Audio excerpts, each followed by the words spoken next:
Astro பக்தி tax நேயர்களுக்கு அடியேன் உங்கள் சிவயோகி சிவசக்திமான் சுவாமிகள் வணக்கத்தை தெரிவித்துக் கொள்கிறேன். இந்த பதிவில் சுக்கிர பெயர்ச்சி பலன்கள். சுக்கிரன் 26/8/2024 18/9/2024 வரை கிட்டத்தட்ட ஒரு 23 நாள், ஒரு மாதம் இருப்பார். ஒரு வாரம் குறைச்சி தான் இருக்கிறார். 23 நாட்கள் இருக்கிறார். இந்த சுக்கிர பெயர்ச்சி பலன் சொல்ல போகிறேன்.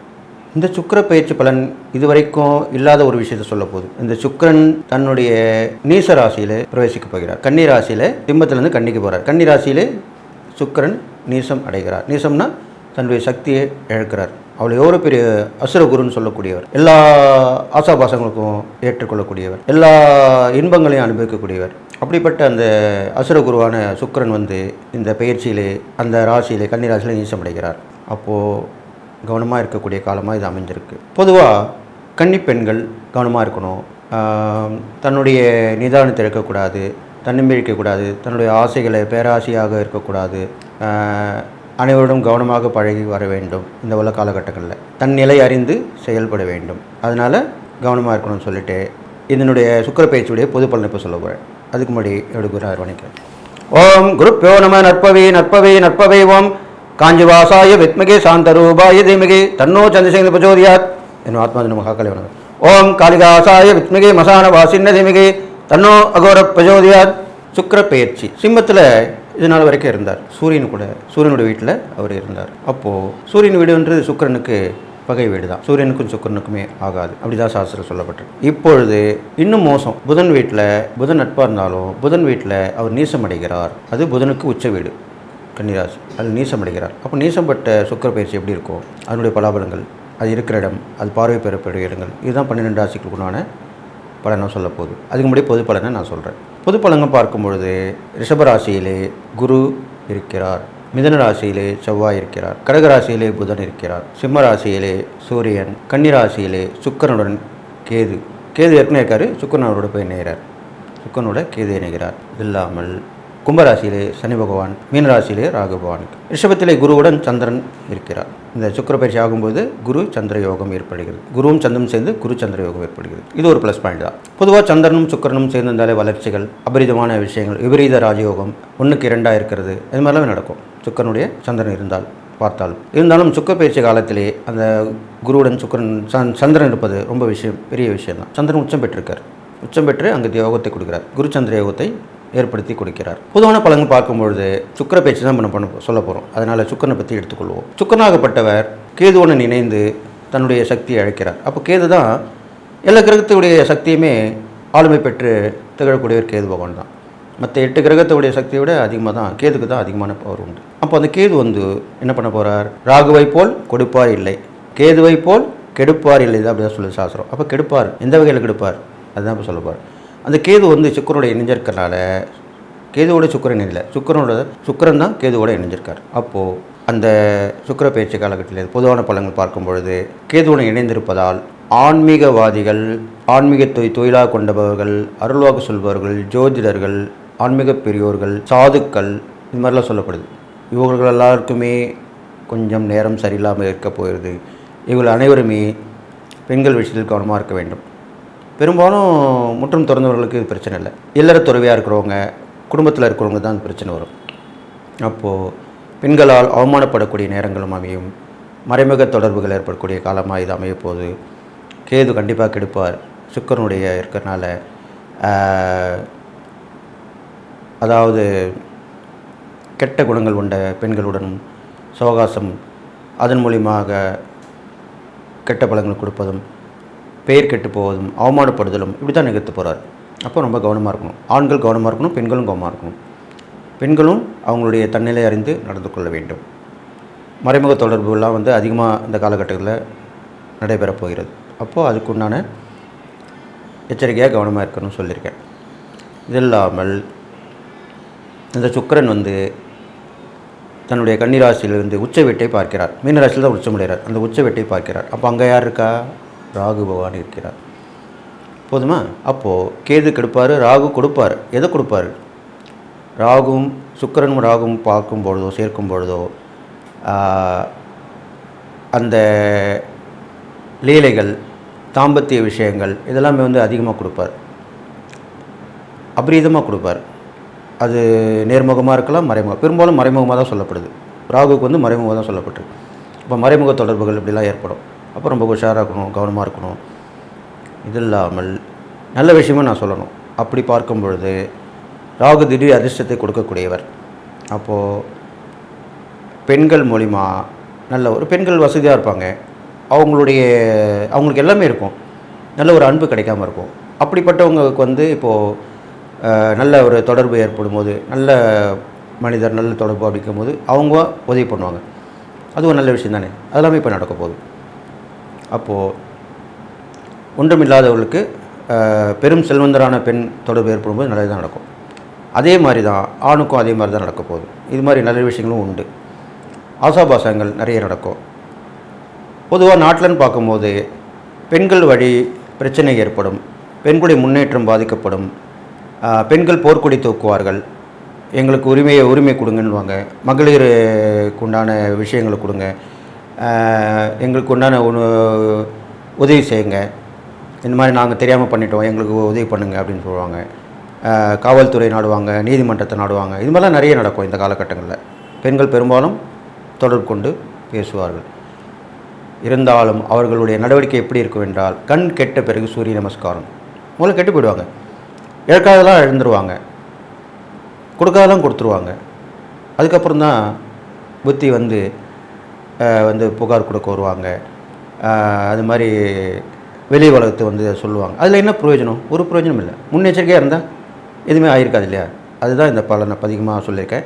இந்த சுக்கிர பயிற்சி காலத்தில் இவங்களாம் கவனமாக இருக்கணும்னு சொல்லிட்டு, அது இல்லாமல் நிறைய ஆசைகள் இருக்கலாம். பேராசைகளை வளர்த்து கொடுக்கக்கூடாது இந்த காலத்தில். ஏன்னா சுக்கிரன் வந்து என்ன பண்ணுவார்னா, நீசப்பட்ட சுக்கிரன் பேராசையை கொடுத்து பெருநஷ்டத்தில் கொண்டு வந்து விட்டு விடுவார். கூட கேது வேறு இருக்கார், ராகு ஒரு பார்வை இருக்குது. அதனால் ரொம்ப கேர்ஃபுல்லாக இருக்கணும். இது இல்லாமல் அண்டை அயலாருடைய தொடர்பும் கொஞ்சம் மட்டுப்படும், கொஞ்சம் குழப்பங்கள் ஏற்படும். சுக்கிரன் வந்து அசுர குருவாக விளங்கப்படுவதனால போர் மூலமாக இருக்கும். அது வந்து பெண்கள் மூலிமா கூட அப்படியே அந்த விஷயம் நடக்கும். பெண்கள் கூட பிரச்சனையாக இருப்பாங்க. நான் இப்போ கூட சமீபத்தில் பார்த்திங்கன்னா, ஒரு நாடு விட்டு ஒரு பெண் சம்பந்தப்பட்டவர், ஒரு ஆட்சி புரிந்தவர் அடைக்கலமாகி வந்தார் என்று கேள்விப்பட்டோம். அது மாதிரிலாம் கூட உண்மையாக நடக்க போகுது விஷயங்கள். இதெல்லாம் நடக்கும். பெரும்பாலும் பெண்கள் வகை முன்னேற்றங்கள் தடைபடும். பெண்களுக்கு உண்டான அழிவு காலமாக கூட சொல்லப்படலாம். அதெல்லாம் உச்சியாக இருக்கணும், ஜாக்கிரதையாக இருக்கணும். இதுக்கெல்லாம் என்ன வழின்றால், இது வரும் பரிகாரங்கள் தான தர்மங்கள் மூலிமா நான் சொல்லி அதை நீங்கள் தீர்த்துக்கலாம். எல்லாமே சரியாயிடும், ஒன்றும் கவலைப்பட வேண்டியதில்லை. இப்போ ஒரு நல்லது இருந்தால் ஒரு கெட்டது இருக்கும், ஒரு கெட்டது இருந்தால் ஒரு நல்லது இருக்கும். கண்டிப்பாக இறை வழிபாடும் தான தர்மங்களும் கண்டிப்பாக நம்மளை பாதுகாக்கும் அப்படின்னு சொல்லிட்டு, இந்த சுக்கிர பயிற்சி இது வரைக்கும் எதுவும் இல்லாத ஒரு சுக்கிர பயிற்சியாக இருக்க போகுது. ஏனென்றால் சுக்கிரன் நீசப்பட்டு அந்த ராசியில் இருக்கும் அந்த ஒரு மாத காலத்துக்கு குறைவான ஒரு காலகட்டத்திலேயே நீங்கள் அனைவரும் வெகு கவனமாக இருந்து ஜாக்கிரதையாக இருந்து இந்த காலத்தை கடக்க வேண்டும் சொல்லி, இந்த நான் சொல்லும் இறை பரிகாரங்கள் தானம் எல்லாம் கவனமாக கேட்டு நடக்கணும்னு சொல்லிடுறேன். இது பொது பலன்தான். இது வந்து நீங்கள் இதை வச்சு முடிவு பண்ணக்கூடாது. உங்களுடைய சுய ஜாதகம் இருந்தால் அதை என்னிடம் அனுப்பி நீங்கள் அதை பார்த்து நீங்கள் தெரிஞ்சுக்கலாம். என்னுடைய வாட்ஸ்அப் நம்பர் கீழே கொடுத்துருக்கு, அதை நான் இப்போ சொல்கிறேன். 9791052062. இதுதான் என்னுடைய வாட்ஸ்அப் நம்பர். அதில் நீங்கள் பதிவு பண்ணி உங்களுடைய டீட்டெயில்ஸ் பண்ணி கேட்டுக்கலாம். கமெண்ட்ஸில் பண்ணால் நான் பார்க்க முடியாது, நான் பிஸியாக இருப்பேன். ஃபோன் எடுக்கலாம் கூட கவலைப்படாதீங்க. அந்த வாட்ஸ்அப் நம்பரில் வந்துட்டு வெயிட் பண்ணிங்கன்னா கண்டிப்பாக உங்களுக்கு பிரச்சனை தீர்க்கப்படும். முக்கியமான விஷயங்கள்லாம் சொல்லப்படும். கண்டிப்பாக அதை நீங்கள் பயன்படுத்திக்கணும்னு சொல்லிவிட்டு, இப்போது நான் 12 ராசிக்குள்ள பலனை பார்க்க போகிறேன் அப்படின்னு சொல்லி இந்த பொது பலன் இதோட நிறைவு பெறுன்னு சொல்லி, கும்பராசிக்கு 8ஆம் இடத்துல சுக்கிரன் பயிற்சியாக இருக்கார். அவர் 2ஆம் இடத்தை பார்க்குறார். இப்போ இதனால் என்ன பல அனுபவங்கள் ஏற்படும், அது எப்படி நீக்கிக்கணும், அதை பற்றி தான் இப்போ சொல்ல போகிறேன். 8ஆம் இடத்துல சுக்கிரன் கேது இருக்கார். அது கூட சுக்கிரன் வந்து நீசப்பட்ட சுக்கிரன் வந்து சேர்ந்துடுறாரு. அப்போ கண்டிப்பாக உங்களுக்கு அவப்பெயர்கள் ஏற்பட வாய்ப்பு இருக்குது. அப்போ அதுக்கு நீங்கள் உஷாராக இருக்கணும். உங்கள் வேலை உண்டு, நீங்கள் ஒன்று இருக்கணும். யாரோடையும் பழக்கக்கூடாது, அதிகமாக வச்சக்கூடாது, அதிகமாக பேசக்கூடாது. எப்பவுமே அதிகமாக பேசினா தான் பிரச்சனைகள் வரும். அது நீங்கள் குறைச்சிக்கணும். ஆழ்ந்து ஆலோசனை பண்ணி சிந்தித்து செயல்படணும். அப்போ கண்டிப்பாக நல்லது நடக்க போகுது. இது இல்லாமல் ஆன்மீகத்தை மார்க்கெட்டில் நீங்கள் போகலாம். கோவிலுக்கு ஏற்படக்கூடிய கும்பாபிஷேகங்கள் உதவி பண்ணலாம். பாடஞ்ச கோயிலில் விளக்கேற்றி வைக்கலாம். அதை நல்லபடியாக கொண்டு வரதுக்குண்டான வழிகளில் பாடுபடலாம்.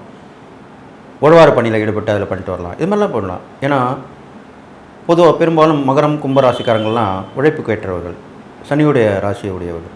அவர்கள் நிறைய உழைக்கணும். இந்த மாதிரி எந்த துறையில் இருந்தாலும் அப்படி தான் இருக்கும். அப்போது ஆன்மீகத்தில் இருக்கும்போது கோவிலில் அது செய்யக்கூடிய விஷயங்கள்லாம் நீங்கள் பாடுபட்டு உழைச்சி வரணும். பெரும்பாலும் உழவார பணியில் கலந்துக்கலாம், கோயிலை சுத்தம் பண்ணலாம். அதில் உழவார பண்ணலாம் கூட நீங்கள் வீட்டு பக்கத்தில் உள்ள கோயில் போய்ட்டு பெருக்கி சுத்தம் பண்ணிட்டு வரலாம், பூஜை சாமானை தேய்ச்சி கொடுத்துட்டு வரலாம். நீங்கள் வாலண்டியராக போய் செய்யலாம். இது மாதிரிலாம் பண்ணிட்டு வந்தாலே இந்த கெடுபலம் குறையும். இது இல்லாமல் அந்த 8ஆம் இடம்ன்றது போது ஆயுள் சாணம்னால கண்டங்கள் ஏற்பட வாய்ப்பு இருக்கனால அது நீங்கள் இதெல்லாம் பண்ணிட்டு வந்தீங்கன்னா உங்கள் குலதெய்வத்தை வழிபாட்டு வரணும். குலதெய்வ கோயிலுக்கு போயிட்டு வர்றது நல்லது. அங்கே வாங்கி முடிக்கீரை வாங்கி கட்டிங்க, வேண்டுதல் பிரார்த்தனை பண்ணிட்டு வாங்க, இஷ்ட தெய்வ வழிபாடு பண்ணிட்டு வாங்க. இதெல்லாம் பண்ணி வந்தீங்கன்னா அந்த கண்டங்கள் விலகிறதுக்கு வாய்ப்பு இருக்குது. இறை சிந்தனையோடு இருங்க. கவசங்கள் உங்களுக்கு எந்த தெய்வங்கள் பிடிச்சிக்கோ அந்த தெய்வத்தோட கவசத்தை படிச்சுட்டு வாங்க. அப்போ பாதுகாப்பாக இருக்கும் நீங்கள் வெளியே போயிட்டு வரைக்கும். இது மாதிரிலாம் அந்த இறை சின்னங்களை உடம்புல தரிச்சுங்க. இது மாதிரிலாம் பண்ணிட்டு வாங்க. வீட்டில் என்னமே சுத்தபத்தமாக இருந்து பூஜை பண்ணிட்டு வாங்க. இதெல்லாம் பண்ணிட்டு தான் நல்லது நடக்கும். எதிர்பாராத விஷயங்கள் நடக்கும். எதிர்பாராத எண்ணங்கள் பூர்த்தி ஆகும். எதிர்பாராத சந்திப்பு கிடைச்சா அவங்க மூலமாக நல்லது நடக்கும். இதுமாதிரிலாம் கும்பராசிக்கு நடக்க போகுது. இது இல்லாமல் அவர் 2ஆம் இடத்தையும் பார்க்கறனால உங்களுக்கு குடும்பத்தில் கொஞ்சம் பிரச்சனை வந்து அப்புறம் நீங்கிடும். ஒரு பேர் கெட்ட பேராகி அப்புறம் நல்லபடியாக ஆகணும். ஐயோ நான் தப்பாக புரிஞ்சிட்டேன், இல்லை அவர் அப்படி கிடையாது அப்படின்னு தான் சொல்லுவாங்க. அதுக்கு நீங்கள் இந்த இறை வழிபாடு சொல்லக்கூடிய பரிகாரம்லாம் செஞ்சால் தான் அதுக்குண்டான பலன் கிடைக்கும். அது இல்லாமல் கொடுக்கல் வாங்கலும் பிரச்சனை வரும். ஒரு நேரத்தில் அவர் கிடைக்குது, ஒரு நேரத்தில் கிடைக்காது. இருந்தாலும் ஒரு சொற்பமான தொகை கிடைக்கும், ஓரளவுக்கு கிடைக்கும். அதன் மூலிமா நீங்கள் சமாளிச்சிடலாம், தப்பிச்சு வந்துடலாம். அது இல்லாமல் நீங்கள் செய்யக்கூடிய இறை வழிபாடு பார்க்கும்போது பெரும்பாலும் பெண் தெய்வங்கள் வழிபாடு பண்ணிட்டு வரணும். பெரும்பாலும் சிவன் வழிபாடு பண்ணிட்டு வரலாம். ஆயுஷ் ஹோமம் நடக்கிற இடத்துல கலந்துக்கலாம், ஹோமங்கள் நடக்கிற இடத்துல கலந்துக்கலாம். இது மாதிரி நீங்கள் உதவி பண்ணலாம். இது மாதிரிலாம் பண்ணிட்டு வாங்க.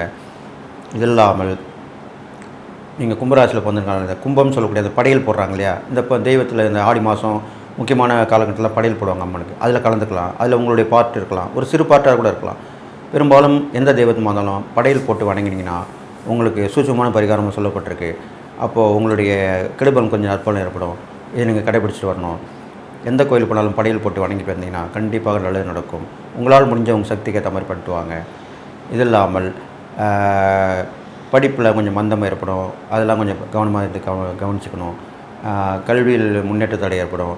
அதுக்கு வந்து கூட்டு படிப்பு முயற்சி எடுத்து படிச்சுட்டு வர்றது நல்லது சொல்லப்பட்டிருக்கு. இது இல்லாமல் சொல்கிற வாக்கு வந்து தவறி போகும். அதுக்கு நீங்கள் வாக்கு கொடுக்காமல் இருக்கணும், ரொம்ப கேர்ஃபுல்லாக இருக்கணும். இது மாதிரிலாம் பண்ணிட்டு வந்தீங்கன்னா இந்த சுக்கிர பயிற்சி பலன் கெடுபலன் கொஞ்சம் நற்பலன் ஏற்படும். நான் சொன்ன இந்த இறை பரிகாரங்கள் தான தர்மம் பண்ணிட்டு வாங்க. தான தர்மம் பண்ணும்போது பார்க்கும்போது நிறைய கஷ்டப்படுறவங்களுக்கு, ஓயாமல் உழைக்கிறவங்களுக்கு, காலிலேருந்து மாடு மாதிரி உழைப்பாங்க, அவங்களுக்குலாம் உதவி பண்ணிட்டு வரலாம். இந்த கட்டிடம் கட்டும் தொழிலாளர்கள் அவங்க ரொம்ப கஷ்டப்படுவாங்க. அவங்களாம் சம்பளம் கம்மி தான். அடித்தட்டில் இருக்க மக்களுக்கு சொல்கிறேன், கடைநிலை ஊழியர்கள் அவங்களுக்குலாம் ரொம்ப கஷ்டமாக இருக்கும். அவங்களுக்கு உதவி பண்ணிட்டு வாங்க. அது இல்லாமல் அன்றாடங்காட்சின்னு சொல்லுவாங்க இல்லையா, அன்றன்றைக்கு சம்பாதிக்கக்கூடிய ஜீவனம் தான் எங்களுக்குன்னுவாங்க. அவங்களுக்குலாம் உதவி பண்ணிட்டு வாங்க. இதெல்லாம் பண்ணிட்டு வந்து நல்லது நடக்கும்னு சொல்லிட்டு நீங்கள் கும்பராசியில் பிறந்ததுனால எதுவுமே ஆழ்ந்து யோசித்து செயல்படக்கூடியவங்க தான். அந்த வகையில் இந்த மாதிரி பண்ணிட்டீங்கன்னா கண்டிப்பாக நல்லது நடக்கும். இந்த சுக்கிர பயிற்சி பெரும்பாலும் சனியோட ராசி வீடாக இருக்கிறதுனால, நட்பு கிரகம்ன்றனால பெரிய பாதிப்பு கொடுக்க மாட்டார்.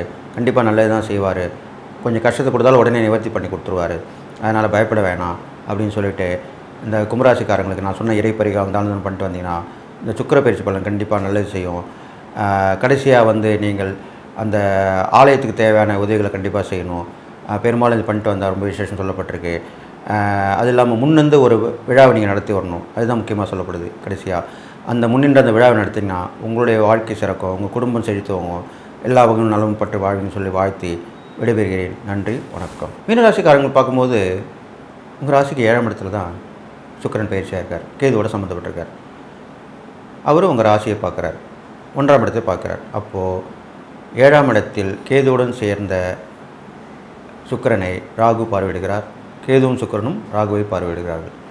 அப்போ இந்த சுக்கிர பயிற்சி பலன் தான் இப்போ சொல்லிட்டு வரோம். அந்த சுக்கிர பயிற்சி பலன் என்ன நடக்கும்னு கேட்டிங்கன்னா, அந்த 7ஆம் இடத்தில் இருக்கும்போது கணவனால் மனைவிக்கும், மனைவியால் கணவனுக்கும் அவப்பேறு ஏற்படும்.